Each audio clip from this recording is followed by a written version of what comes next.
Assalamualaikum anak-anak. Waalaikumsalam warahmatullahi wabarakatuh. Bagaimana kabarnya? Alhamdulillah luar biasa. Allahu Akbar. Sebelum memulai pelajaran pada hari ini, ketua kelas. Siapa ketua kelas? Ucup Bu. Silakan memimpin doa terlebih dahulu. Kamu bagus. Baik, rekan-rekan semuanya, alangkah baiknya sebelum kita memulai pelajaran sejarah hari ini, kita berdoa menurut agama dan kepercayaan masing-masing. Berdoa dimulai. Doa selesai. Ini sudah Bu. Oke, terima kasih Ucup. Sebelum memulai pembelajaran ya, Ibu absen terlebih dahulu. Siapa hari ini yang tidak masuk? Bagas Bu, Bagas. Bagas. Itu keterangannya apa? Sakit, izin atau Alfa Bu. Alfa ya? Iya, biasa bukan Bagas Bu. Sudah, Bagas saja. Sama ini Bu, apa tuh? Siapa nama muda itu? Doni. Oh, Doni ya, Bu. Doni. Jadi kenapa? Dora Bu sampai apa itu? Oh, tanpa keterangan juga. Oke. Pertemuan sebelumnya kita telah mempelajari strategi perlawanan sebelum abad ke-20. Ada yang masih ingat bagaimana perlawanan bangsa Indonesia sebelum abad ke-20? Masih ke daerah. Silakan. Masih kedaerahan Bu. Betul sekali. Ada yang dinamakan? Kerajaan Bu. Iya, betul sekali. Perjuangan untuk fisik Bu. Iya, betul sekali. Selanjutnya, ada lagi yang menambahkan? Masih menggunakan alat-alat tradisional seperti bambu. Oke, betul sekali. Nah, pada pertemuan sebelumnya kita telah mempelajari bagaimana perlawanan bangsa Indonesia dalam melawan penjajahan pada masa sebelum abad ke-20. Nah, pada hari ini kita akan mempelajari masa pergerakan nasional Indonesia. Sebelum itu Ibu akan menyampaikan KD kita terlebih dahulu ya. Ini KD 3.1 menganalisis strategi pergerakan nasional Indonesia. Kemudian tujuan pembelajaran kita pada hari ini dapat dilihat ya, tujuan pembelajaran kita pada hari ini untuk menganalisis timbulnya pergerakan nasional Indonesia, kemudian masuk pada organisasi pergerakan nasional Indonesia Budi Utomo dan Sarekat Islam. Oke, sebelum kita masuk ke materi hari ini, Ibu akan menjelaskan mekanisme pembelajaran kita pada hari ini, yaitu pertama Ibu akan menjelaskan materi terlebih dahulu, lalu kemudian Ibu akan membentuk kelompok dan kita akan diskusi, presentasi dan melakukan diskusi. Jadi masa pergerakan nasional Indonesia ini adalah fase yang dimulai pada tahun 1908 sebagai tonggak awal dari lahirnya masa pergerakan nasional Indonesia, kemudian sampai pada tahun 1945. Dan pada masa pergerakan nasional Indonesia ini, perjuangan Indonesia mengalami perubahan seperti yang telah dijelaskan sebelumnya. Dulu itu kita masih bersifat kedaerahan, tapi pada masa periode 1908 ini perjuangan kita bersifat nasionalisme yang mempunyai satu visi dan tujuan untuk mencapai kemerdekaan Indonesia. Lahirnya pergerakan nasional Indonesia ini tidak terjadi secara tiba-tiba, dan lahirnya pergerakan nasional ini tentu saja memerlukan proses yang berkepanjangan. Dan salah satu penyebab lahirnya pergerakan nasional Indonesia ini yaitu salah satu kebijakan yang dikeluarkan oleh pemerintah Hindia Belanda, yaitu kebijakan politik etis. Ada yang tahu 3 program kebijakan yang dikeluarkan oleh pemerintah Belanda dalam politik etis ini? Migrasi, emigrasi, Edukasi. Iya, betul sekali. Nah, dari salah satu kebijakan yang dikeluarkan oleh pemerintah Hindia Belanda pada politik etis ini memberikan dampak yang sangat besar bagi bangsa Indonesia, yaitu dalam bidang edukasi, di mana dalam bidang edukasi ini dilakukan perluasan dalam bidang pendidikan sehingga lahirnya golongan-golongan terpelajar yang kemudian dari golongan terpelajar ini menimbulkan semangat untuk dapat melawan penjajahan pada saat itu. Nah, salah satu organisasi yang lahir karena adanya semangat dari golongan terpelajar ini yaitu organisasi Budi Utomo yang lahir pada 20 Mei tahun 1908. 1908 ini dikatakan sebagai tonggak awal dari lahirnya Pergerakan Nasional Indonesia. Lalu kemudian diikuti organisasi-organisasi yang berkembang selanjutnya seperti Sarekat Islam, kemudian Indis Partis, dan organisasi-organisasi lainnya yang lahir karena adanya semangat dari organisasi Budi Utomo ini. Sekarang kita akan menonton video terlebih dahulu. Masih ingatkah Anda berapa lama negara Indonesia dijajah? Dan berapa lama pahlawan-pahlawan kita berjuang, bertempur, dan berperang untuk mengusir penjajah? Tentunya sangat lama, bukan? Pada zaman dahulu, pahlawan-pahlawan Indonesia dalam mengusir penjajah selalu menggunakan cara berperang, yakni secara bersembunyi atau gerilya. Hingga pada suatu saat, perjuangan bangsa Indonesia tidak menggunakan jalan perang, melainkan dengan pembuatan organisasi tertentu. Zaman ketika Indonesia mulai mendirikan organisasi inilah yang disebut sebagai kebangkitan nasional. Dan dimulai dengan berdirinya organisasi bernama Budi Utomo dengan tujuan memperoleh kemajuan yang bersifat harmonis bagi bangsa. Tentang sejarah organisasi Budi Utomo. Dr. Wahidin adalah seorang tokoh cendekiawan lulusan sekolah dasar dokter Jawa bernama Stovia yang sangat peduli atas nasib bangsanya.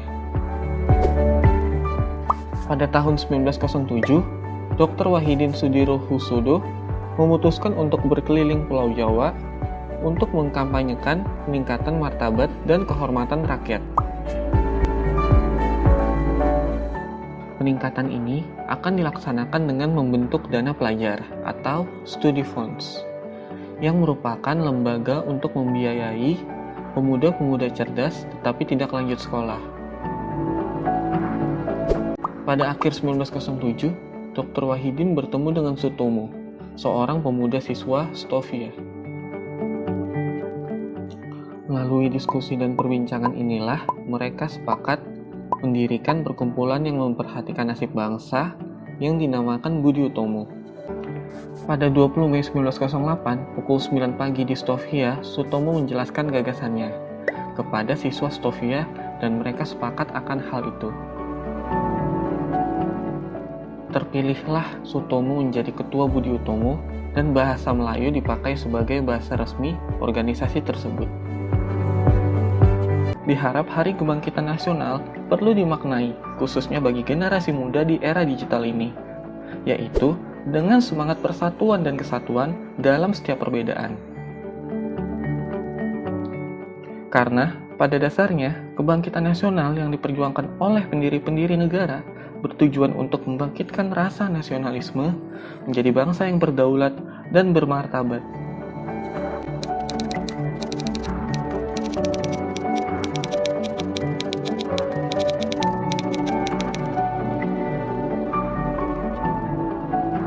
Itulah tadi penjelasan dari Ibu ya. Sekarang kita akan membentuk kelompok. Ibu akan membagikan menjadi 3 kelompok.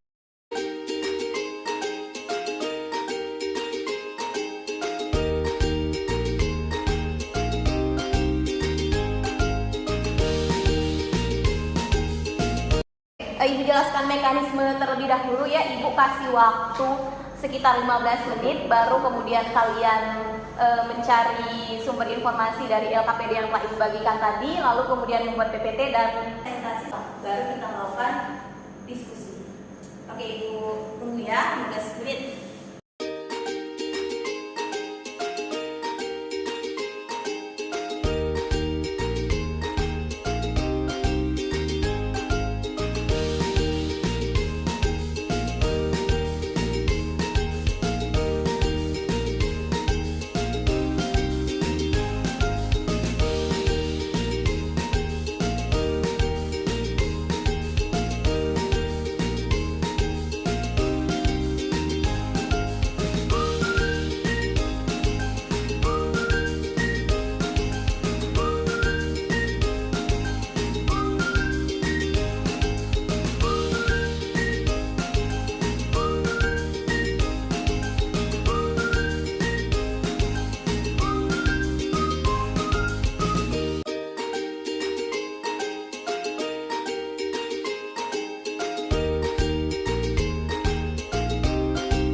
ini langsung presentasi dari kelompok 1 ya. Silakan kelompok 1. Baik Bu, di sini kami dari kelompok 1 akan menjelaskan mengenai pergerakan nasional yang alhamdulillah kami dapat.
presentasi dari kelompok 1. Kita berikan applause kepada kelompok 1 terlebih dahulu.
Anak-anak, kita tadi sudah mendengarkan presentasi dari teman-teman kalian semua.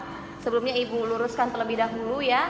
Tadi sudah ada pertanyaan dari teman-teman kalian mengenai perbedaan dari perjuangan sebelum abad ke-20 dan setelah adanya organisasi pergerakan nasional ini. Sebelumnya itu benar sekali apa yang telah teman-teman Anda sampaikan tadi, bahwa perjuangan dilakukan masih menggunakan berupa senjata-senjata, kemudian perjuangan masih bersifat kedaerahan, dan perjuangan dipimpin oleh tokoh-tokoh yang karismatik. Kemudian setelah lahirnya Organisasi Pergerakan Nasional Indonesia, perjuangan ini bersifat nasionalis yang dilakukan untuk tujuan yang sama, yaitu mencapai kemerdekaan. Oke, selanjutnya sebelum Ibu tutup pembelajaran hari ini, ada yang ingin menyimpulkan apa yang telah kita pelajari hari ini? Silakan.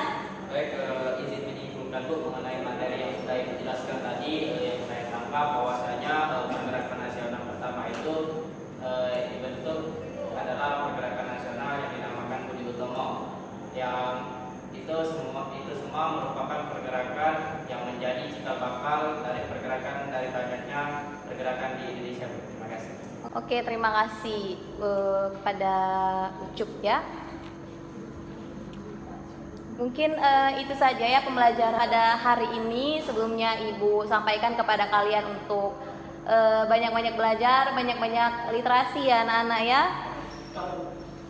Sebelum Ibu tutup, Ibu akan menyampaikan materi pembelajaran kita untuk minggu depan, yaitu mengenai dampak dari penjajahan bangsa Barat di Indonesia. Nah, tugas minggu depannya itu Ibu ingin anak-anak semua membuat infografis. Nanti isinya infografis itu salah satu dampak, misalnya dampak politik. Nah, dijabarkan ya dampak politiknya itu, pilih salah satu saja. Nanti dikumpulkan ke ketua kelas, lalu ketua kelas mengumpulkannya ke email Ibu ya. Oke, sekian dari Ibu anak-anak. Ibu akhiri, wabillahi taufiq wal hidayah. Wassalamualaikum warahmatullahi wabarakatuh. Terima kasih anak-anak. Terima kasih Ibu.